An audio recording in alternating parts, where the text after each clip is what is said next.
جمعیت علماء اسلام نے یہ فیصلہ بھی کیا ہے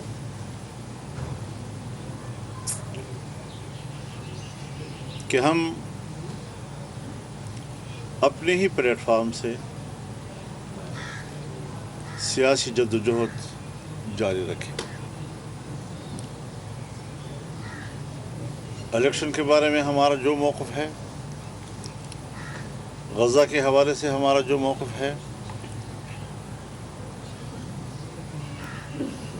صوبوں کے حقوق کے حوالے سے جو ہمارا موقف ہے، اور اگر صوبوں کا حق چھینا جاتا ہے تو ہم صوبوں کے ساتھ کھڑے ہوں گے.